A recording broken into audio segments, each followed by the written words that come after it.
You have 3 children by how many different men? 3. And how much child support do you get? I get child support 1 kid and $697. $697 for what child? 1 child, and I don't get child support from the other 2. What child do you get the $190? Sailor, the baby, And who is Sailor's father? Nick Ellis. And that's your youngest child? Yes, ma'am. And you were in fact pregnant with Sailor at the time that you married? No, Or right after you had just had the child? I just had him. He was born in June, and I got married in September. Okay. And what sort, you have just settled a lawsuit on paternity with Mr. Ellis? Yes, And when was that done? February. And what are the names and ages of your other children? 12 and 10. 12-year-old is Ryder.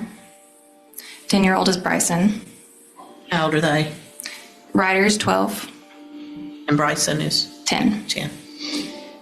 And Sailor is 10 months, 10 almost. months. A man works 20 years to buy a home worth $800,000. A woman marries him, stays 6 months, and now claims she deserves half? And oh, lest I forget, she brought 3 kids that are not his. Welcome to the reality too many men wake up to, too late. This case is an eye-opener, and it emphasizes one of the many reasons why men walk away from marriage and modern-day relationships. This is what happens when men ignore red flags, confuse obligation with love, and hand over legacy to manipulation. It is a daylight robbery dressed in vows.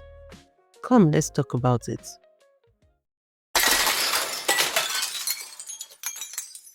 What's led to you filing this divorce, sir? We started having issues in October, which was relatively shortly after being married. She even told me that her therapist and her had discovered that through their therapy that she wasn't really in love with me, and that she wanted consistency and stability for her kids, and thought that she could love me over time. At that point in time, we talked about getting a divorce. We tried to work it out multiple times, and we kind of wound up back at the same spot. So she had to go to therapy to figure out she didn't love you. Jackson leading. Sustained. Has she contributed anything financially to this marriage? Other than groceries for her and her kids, no. What about has she made any threats towards you? Multiple. Tell me about those. We got into an argument. Verbal argument, physical argument, what? Verbal argument. I'm not a physical person. And we talked about, in that argument, divorce came up, and she wanted me out of the house. She said she would throw herself against the wall and call the cops, say I did it. That was one occasion. Another occasion, she threatened, or she said she'd called the cops. So I said I'd come to the house, wait for the cops to get there. They never came. Recently, as 2 weeks ago, she said that she was going to call the cops, that I'd hit her in front of her 12-year-old, which obviously I didn't.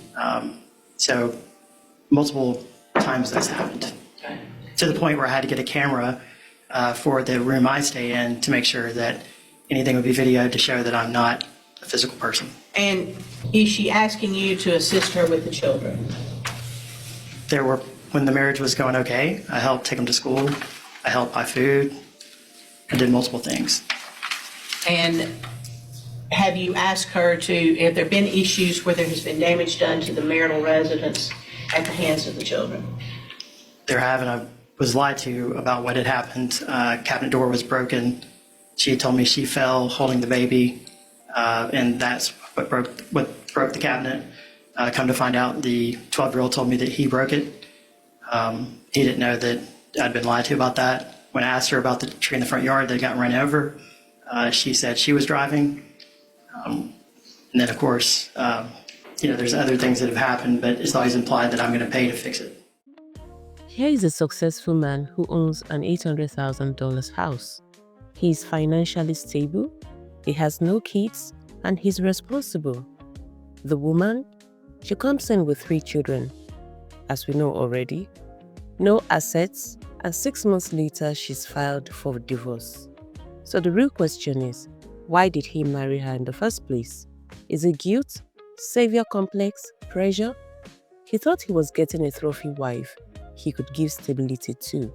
In reality, he was seen as an ATM, nothing more. Told you? If you were seeing somebody, I'm not seeing anybody. you just having sex with somebody. I had sex with him twice. Did he ask you if you were seeing somebody or having a relationship with somebody? He did, and I And don't you consider lied, that didn't you? seeing someone. You lied, didn't you? I'd ask that my client be given the opportunity to answer the questions Ms. Roberts poses. I apologize. Trying to answer the Please question. allow her to answer the question. You lied to your husband about having sex with He didn't somebody. ask if I had sex with someone. He didn't ask if you had sex. What did he ask you? If I was seeing anyone, and I'm not. And you're not. You just was having sex with somebody. I did twice, and I'm being honest about that. Well, where were your kids when you were shacking up with this man while you're married? Well, at one time, my mom was watching them. Okay. And the other time, my mom was watching them both times, actually. Did you advise her and tell her that you were going to meet another man? No. Because she wouldn't have condoned that, would she? No. She would have been quite angry. Yes. If you marry a man, live in his house, contribute nothing financially, and then divorce him, demanding half, that's not love. That is strategy. But here's the kicker. The legal system entertains it. And here's what makes it worse. During those 6 months, she had an affair with 2 other men, then turns around to say therapy made her realize she never really loved him. If this is not a playbook, I don't know what it is. When did your mother move into the home? She started staying there in October. October of 2023, right after y'all married in September, is that correct? Right. And what was the reason? She was helping me with the kids, helping us with the kids. How much does she pay to live there? She helps with the kids, so in return, she gets to stay there. Okay, she helps with your children. Right. Yeah. Okay. And so you're just giving her free room and board? For helping me watch the kids. Let's talk about the red flags men ignore. You see, I'm going to say this. Women don't hide who they are. A woman would show you, tell you by her actions, by her words, by the things she does, by the friends she keeps, by the kind of family she comes from, her mother especially, who she really is. But for some reasons, a lot of men don't see this as red flags, or they just choose to ignore it. This woman comes in with 3 kids from 3 different baby daddies. That was screaming red flag already. She then brings in her mother from a trailer park to live rent-free and babysit. That was another big red flag, because her mother living in the trailer park shows a poor life decision she's made. You see, this is a textbook dysfunction, but the man ignored all of it. Why? Because too many men have been conditioned to see red flags as fixer-uppers. He did not marry a partner, right? He sponsored a survival plan. Survival plan that has been mapped out by this woman and her mother. He was just a sponsor. Have you ever been physically abusive to her? No. You ever laid hands on her in any type of an aggressive or inappropriate manner? No. Her mother's living there. Correct. Is she contributing anything financially? She watches the kids and helps clean the house, but nothing financially. Was there a discussion about that prior to her moving in? I was told she was coming to visit, and then after she'd been there for a little bit, she basically said that she was going to stay there through the winter because it was cold. She has a pull-behind trailer that she has property on, or she has property she could put it on. But there was never really a formal discussion of how long she was going to be there. But is she bathing and fixing her meals and Yes. sleeping there? Yes. She contributing anything to the utilities? No. Is your wife contributing anything to the utilities or to the upkeep and the maintenance of the home? No. Marriage used to be about love. Now, it's a transaction with legal backing. She didn't fall for him. She saw a financial upgrade. And 6 months of playing house is apparently all it takes to get half the estate. It's like flipping real estate, but with wedding rings instead of the deeds. No. Well, you've known Miss Botnick for years. Roughly 7 or 8. You got married September 4th, 2023. Correct. You knew she had an infant child at that time, correct? Correct. You knew she had 2 other children, ages 12 and 10, correct? Correct. And you knew they would be residing in the house with you and your wife, correct? You did? Yes, correct. All right. So you didn't have a problem with that? No. And you testified that you like her kids? Yes. Now, with respect to her mother, you and Ms. Bachnick had a conversation about her mother coming to live there, correct? Coming to visit. And then subsequently, you had a conversation about her mother continuing to stay there, and you agreed to it. We agreed she could stay until winter was over. So it's your testimony that you and Ms. Bachnick had a discussion where you agreed that her mother would just come there for a very short period of time until winter. Is that your testimony? Yeah, my testimony is that we talked about it. Being newlywed, I agreed to do it. It would upset my wife. What did you specifically agree to? When was her mother supposed to move out? They said after winter, so I'm assuming after winter is March.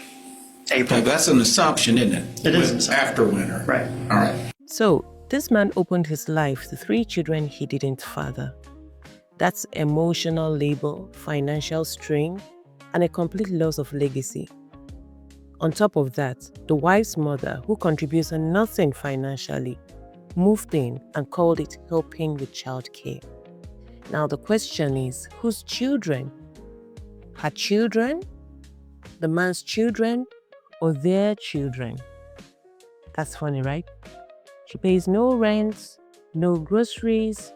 She's just freeloading repackaged as family bonding. Did you admit to your husband that you only married him for financial security? No. You sure about that? Yes. That's your statement under oath? Yes. Did you threaten at the point in time when he told you he wanted a divorce, did you threaten to throw yourself against the wall so that you could get an order of protection and kick him out of the house? No.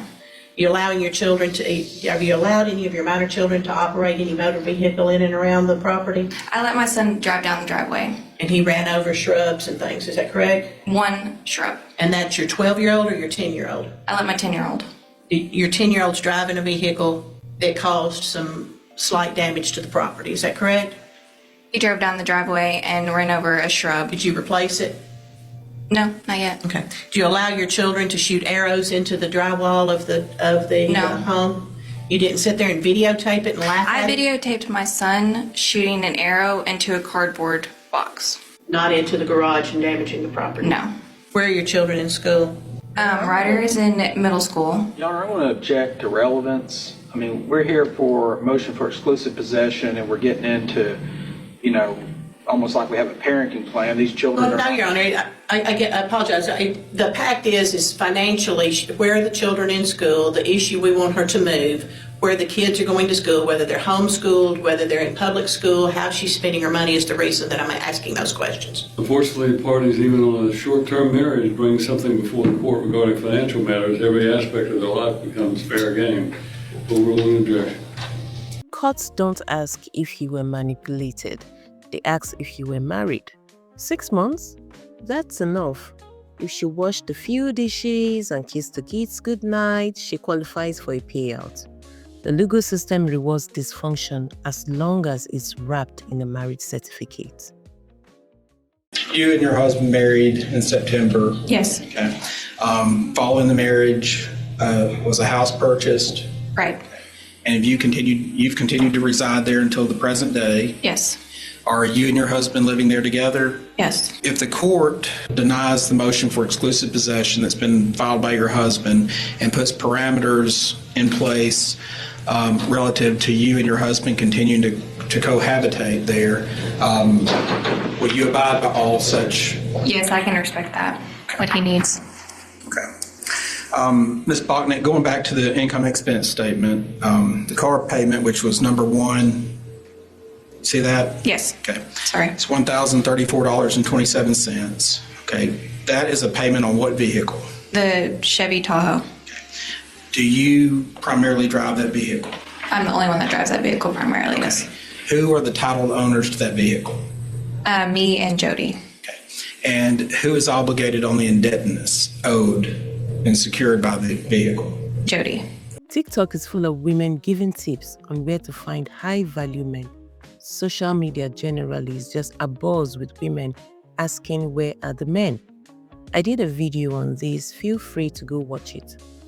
They're talking about going to Home Depot, golf clubs, high-end grocery stores. These women call it manifesting. I call it predatory dating. These women don't want love, they want leverage. And this guy in the story, he was the leverage. So you said your wife's threatened you Yes, multiple times. since the divorce was filed?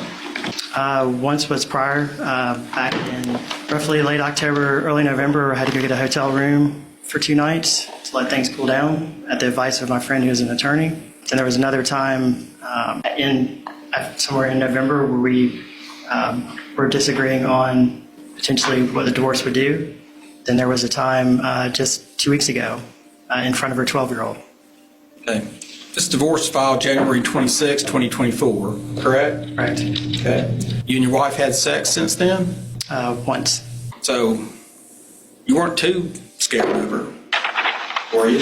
Like I You said, agreed to I have wasn't. sex with her. Like I said, I'm not scared of her. What I was scared of is I'm afraid that she would say that something happened, that nothing did happen. And the reason is because I think she's using that to try and get a temporary restraining order to get me out of the house.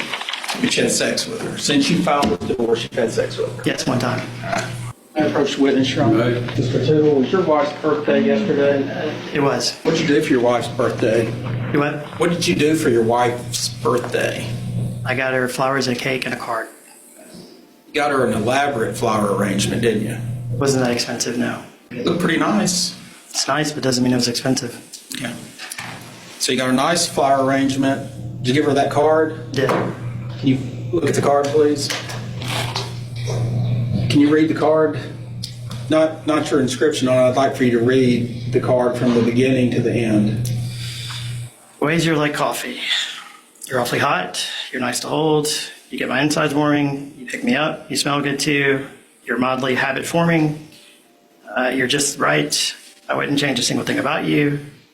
And most of all, I wouldn't want to face a day without you. Happy birthday. What did you, okay, that's what the card said. What was your inscription? What did you handwrite? I said, I know things haven't been the best. I do love you and you deserve the best. Yeah, I'll make that card next exhibit. So that card reflected quite a bit of flattery toward your wife, didn't it?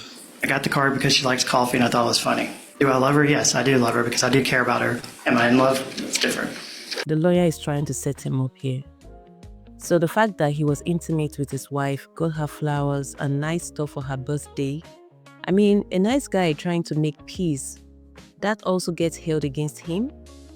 But seriously, what is wrong with this guy? I really do not understand why he's being Mr. Nice Guy to a woman who admitted to cheating on him, is divorcing him, calls the cops on him, and about to take half of his assets.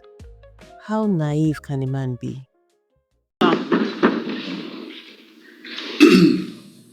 You knew her for 7 years before you married her, right? I did. All right.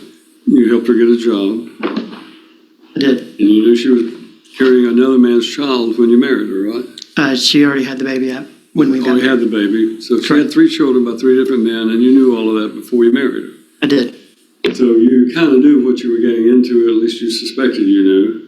I kind of figured it was a 50-50 whether it was going to work out. So Stupid, I know.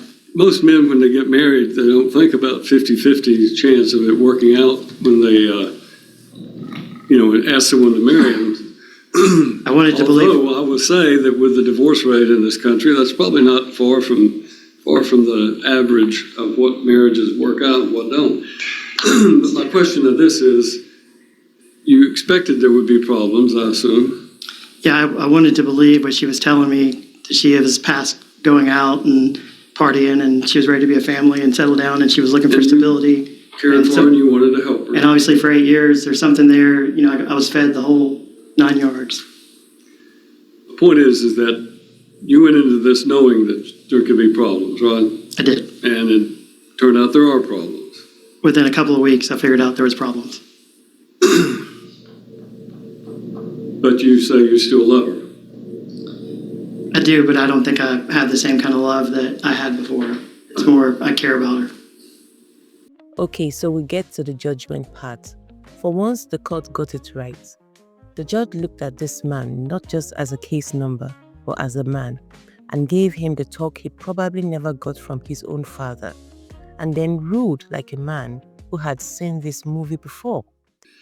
In the interim period that they reside together, she will pay all payments that she has on her income and expense statement.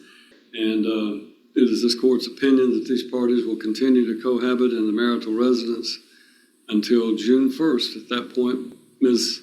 Balknick will vacate the property. So she gets to stay in the house, but only for 2 months, just enough time to find a place for herself and her 3 kids. All those expenses she tried to pin on the man, denied. The alimony claim struck out.